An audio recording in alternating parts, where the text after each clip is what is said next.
Salut tout le monde, c'est Valérie. Euh, je refais en fait une deuxième tentative sur un sujet qui me tient à cœur, c'est le sujet de l'intelligence artificielle. Alors oui, bien sûr, on en parle beaucoup, à tout niveau, dans toutes les strates de la société. C'est quelque chose qui est, c'est quelque chose qui existe. Alors déjà, c'est vrai que l'objectif de cette vidéo, c'est de vous partager quelques réflexions par rapport à tout ce que je peux voir passer, que ce soit à titre perso comme dans le milieu entrepreneurial. Alors déjà, je vais vous faire part de mes réflexions perso, déjà associer intelligence et artificielle. Pour moi, il y a quelque chose qui ne va pas bien, la base. Les intelligences, elles sont multiples, elles sont multifactorielles, multiculturelles. Artificielle, c'est quelque chose qui est faux, par essence, je crois. Donc, on peut légitimement comment dire, se poser un certain nombre de questions. Maintenant, c'est là, donc bah, on va faire avec.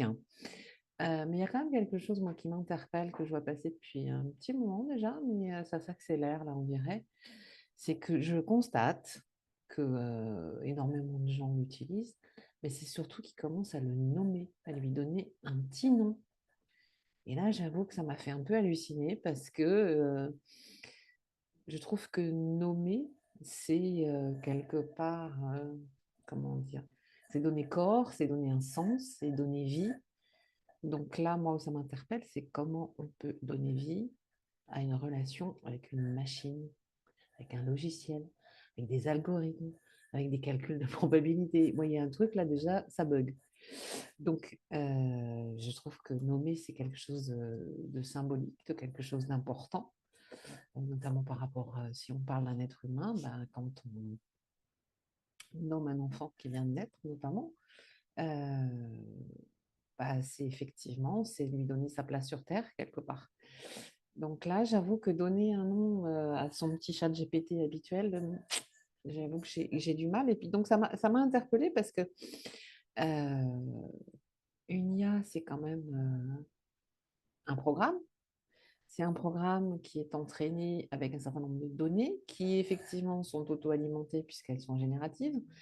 Euh, mais les programmes, c'est quoi? C'est les sociétés qui sont à l'origine, qui concentrent beaucoup de pouvoir. Hein, donc, on va parler d'OpenAI, Microsoft et toute la clique habituelle. C'est aussi toutes les législations en vigueur. Donc, si vous êtes en Chine, si vous êtes aux US, si vous êtes en Europe, j'ai envie de dire à une requête équivalente, est-ce que vous êtes certain d'avoir la même réponse? Donc, quid? Et puis, ça dépend de toute façon des intérêts financiers qui ne sont pas les vôtres. Alors, dans le milieu de l'entrepreneuriat, c'est la grande tarte à la crème. Hein. Tu fais tout avec l'IA, tu gagnes 10K par mois avec l'IA, et bla, bla, bla. Mais voilà, moi, la question qui m'interpelle, c'est pourquoi on personnalise? Parce que personnaliser, donner un nom, c'est créer une relation privilégiée. Donc, comme on ferait avec un ami, j'ai envie de dire, sauf que là encore, c'est une machine.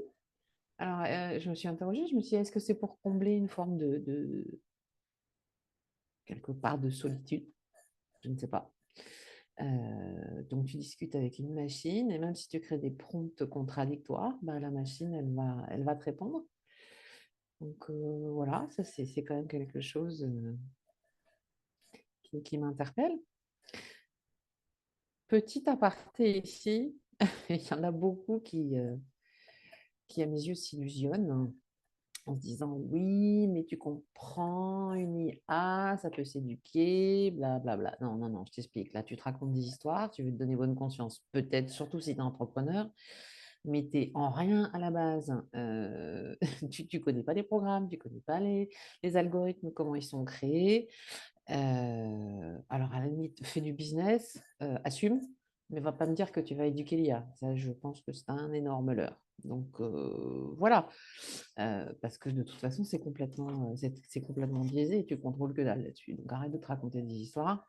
Si tu as envie d'utiliser l'IA pour ton business, dis-le, mais arrête de nous prendre pour des gens, quoi. Donc, ça, c'était un point que je voulais aborder aussi. Et puis, je parlais de combler la solitude parce que c'est vrai que le fait de nommer, c'est. Ouais, c'est quelque part, tu crées. Tu as l'illusion de créer une relation amicale, tu as l'impression d'être compris et entendu, euh, mais tu as juste oublié un truc, c'est que les réponses que tu vas obtenir, quelles qu'elles soient, elles seront de toute façon dépourvues d'émotion. Donc, une IA pourra, vu la vitesse des calculs et le nombre de données, elle pourra simuler une forme d'empathie, une forme peut-être, oui, de réconfort. Mais là aussi, tu te racontes des histoires, tu es au courant quand même. Donc, les IA elles ne vivent aucune expérience. Elles ne sont que la résistante de calcul sur des milliards de données. C'est tout. Et en plus, je pense que c'est particulièrement sur moi parce que plus tu crées des prompts, plus elle te connaît et plus elle va t'apporter des réponses qui vont aller dans ton sens. Donc voilà, l'IA, par ailleurs, c'est un excellent outil parce qu'elle peut simplifier effectivement beaucoup de choses. Mais donner un petit nom à son petit chat GPT, what the fuck, quoi. Je sais pas, moi ça m'inquiète un peu. Je trouve que c'est des dérives qui sont plutôt inquiétantes parce que le fait de croire que tu peux parler à ton IA comme à un ami, bah, derrière c'est quoi? C'est l'isolement social aussi. Hein, en prenant les cas extrêmes, notamment par rapport aux plus jeunes générations peut-être que moi. Moi j'ai deux enfants de 19 et 23 ans. Ça fait partie des sujets que j'aborde avec eux. Euh, Parce que, bon, ils ne sont pas dans ce mood-là, mais il nous disait aussi qu'il y a des gens, bah, l'IA, oui, c'est devenu leur ami, une amie virtuelle. Et d'ailleurs, ça va même au-delà de l'IA, c'est tout ce qui est l'utilisation du numérique au sens large. Je veux dire, on en arrive même à faire des cures de détox numérique. Il y a quand même un truc qui ne va pas bien, hein. Peut-être se poser des questions un petit peu plus terre à terre. Et la difficulté aussi, je pense, c'est qu'il y a l'isolement social, certes, mais il y a un risque aussi de manipulation quelque part. Parce que plus tu vas alimenter l'IA, plus elle va te connaître. Et plus elle va te connaître, plus elle va être capable d'apporter tes réponses. Et en fait, là, au final, c'est qui éduque qui? C'est toi qui éduques l'IA ou c'est l'IA qui t'éduque? That is the question. Et je pense que cette forme d'isolement social, elle est particulièrement perverse parce que personnaliser, c'est aussi créer une dépendance émotionnelle et affective. Et là, il y a mal donne quand même, hein. N'oublions jamais que ça n'est que des machines. D'accord? Donc, ça ne remplacera jamais les émotions, les sensations, les sentiments qu'on peut avoir vis-à-vis d'un autre être humain. Donc, la création de dépendance, elle va être aussi sournoise parce que quelque part, il y a des gens qui vont se rendre compte qu'ils ne peuvent plus s'en passer. Et le fait de ne plus pouvoir s'en passer, ça va aussi, je vais lier un peu les deux, à mes yeux, ça va aussi créer quelque part une perte de compétences.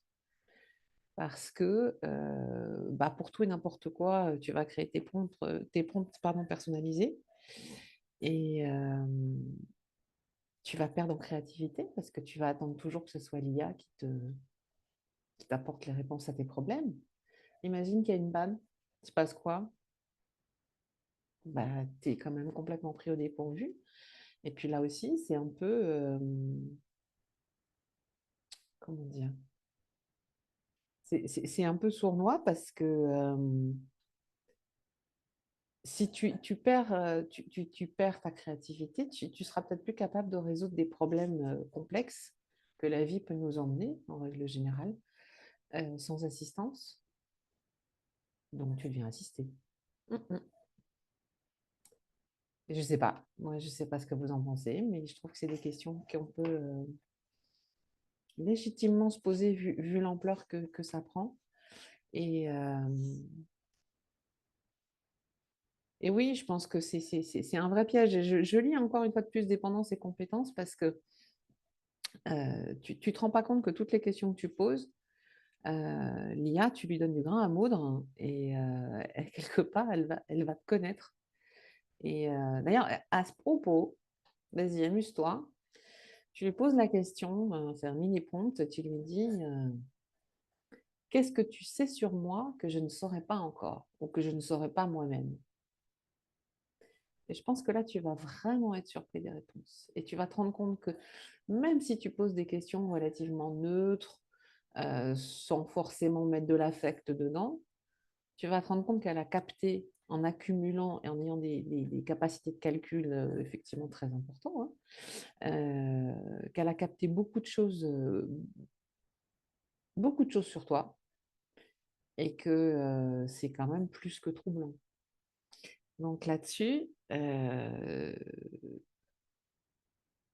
pense que cette perte de compétences, une autre conséquence derrière, ça va être aussi euh, quelque part créer une perte d'esprit critique et donc une forme de standardisation de la pensée.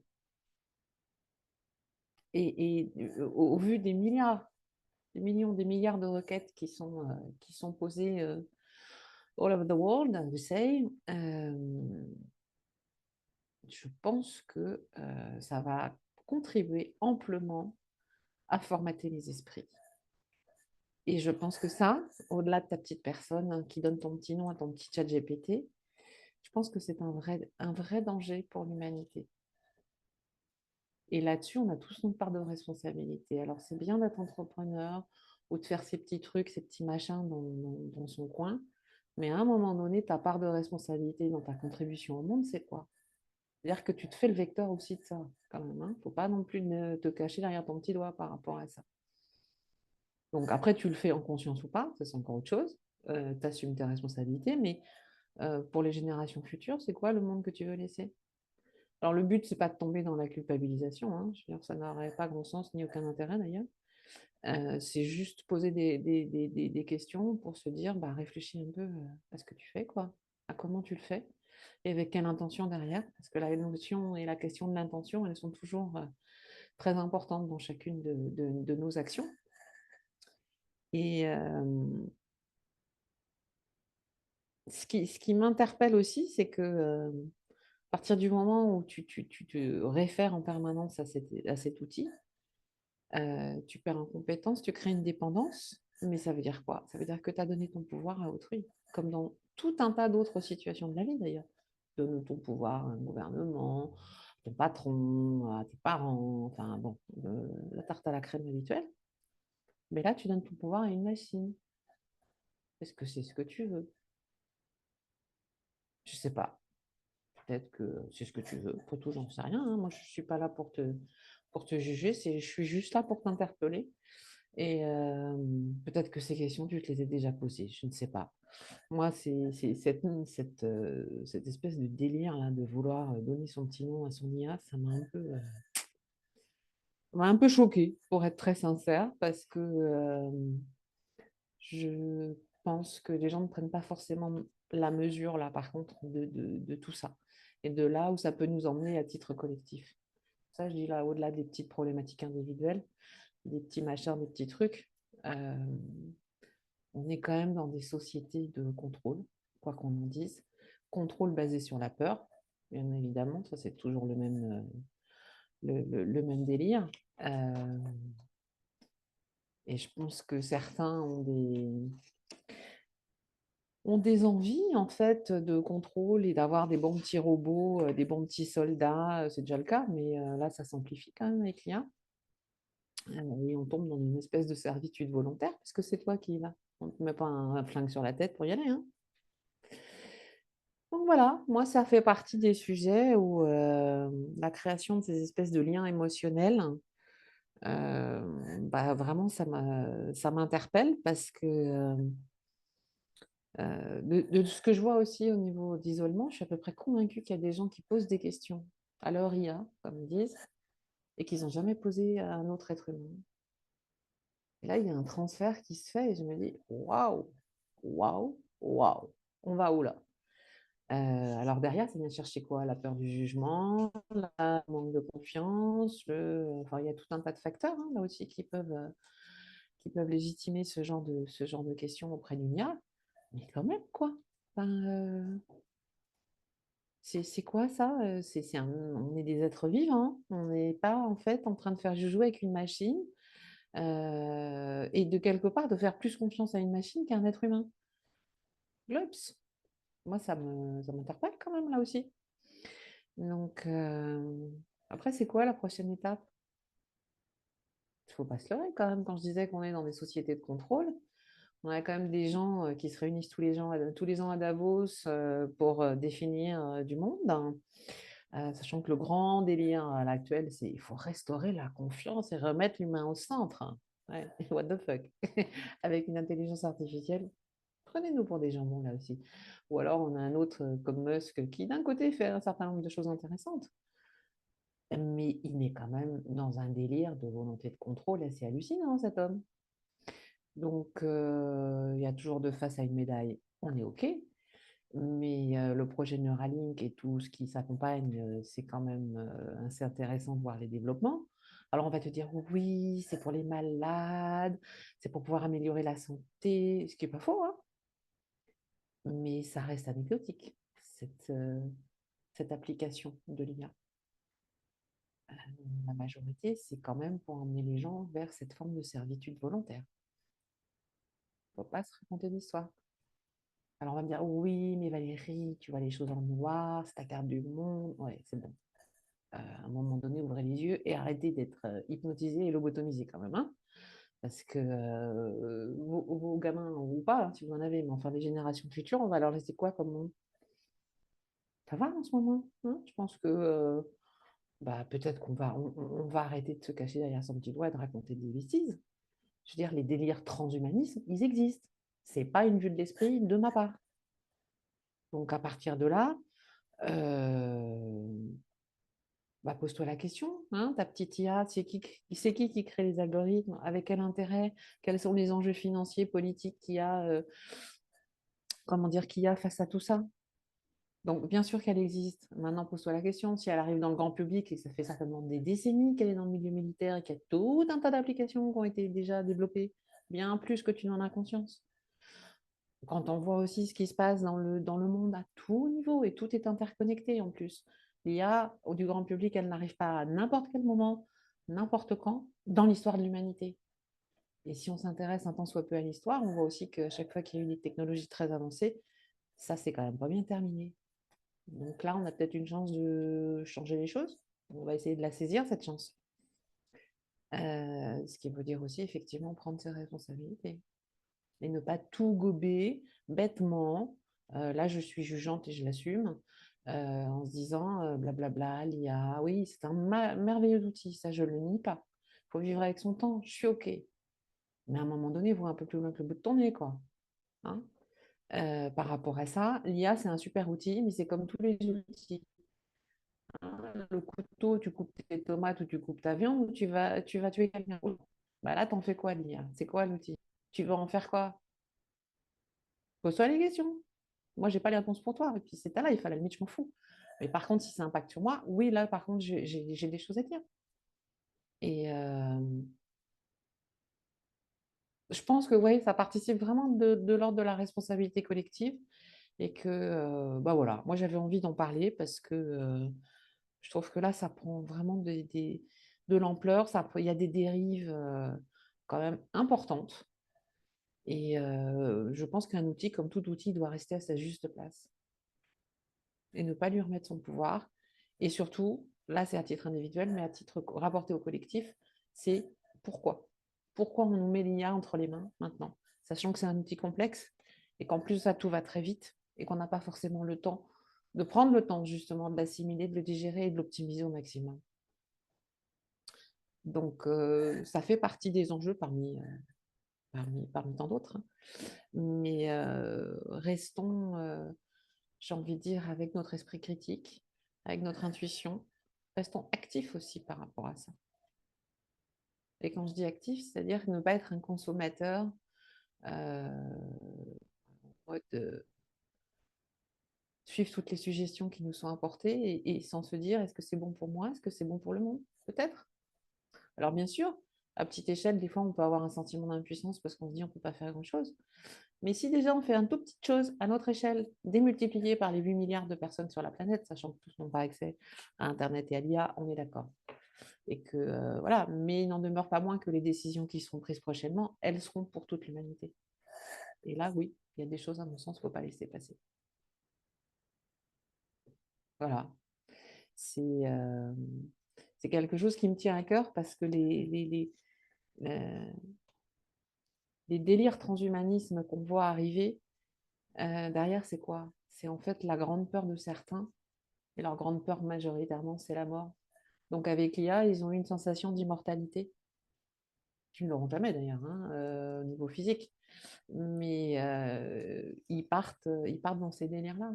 Est-ce que tu as envie de jouer à ce jeu-là? Bah, moi, personnellement, non. Et j'ai pas envie de ça pour mes gamins, ni pour mes XXX descendants.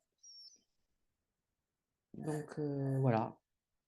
Je sais pas ce que ça suscite. Est-ce que c'est des questions que tu t'es déjà posées? Est-ce que tu estimes que je noircis le trait? Est-ce que tu es dans le déni? Est-ce que tu n'utilises pas l'IA? Il y a tout un tas de questions, hein. On ne fonctionne pas tous pareil là-dessus, mais j'avais envie de vous partager ces réflexions. Donc, je ne sais pas, vous me mettez des commentaires. Si vous avez envie que je continue, bah, faites pour m'encourager, petit pouce, abonnement. Vous connaissez le blabla sur YouTube, quoi. J'ai pas envie d'en faire plus que nécessaire, mais j'ai aussi envie de prendre la parole. Donc, bah, si vous voulez m'aider, ça serait cool. Bon, bah là, j'ai enregistré cette vidéo, il est 20 h à peu près. Donc, je vous souhaite une belle soirée ou une bonne journée pour ceux qui verront, je ne sais pas quand, cette vidéo. Je vous dis à bientôt. Et peut-être que le prochain sujet, ça va être l'infiltration du dev perso. Tadam! Allez, je vous dis à plus tard. Ciao, je coupe.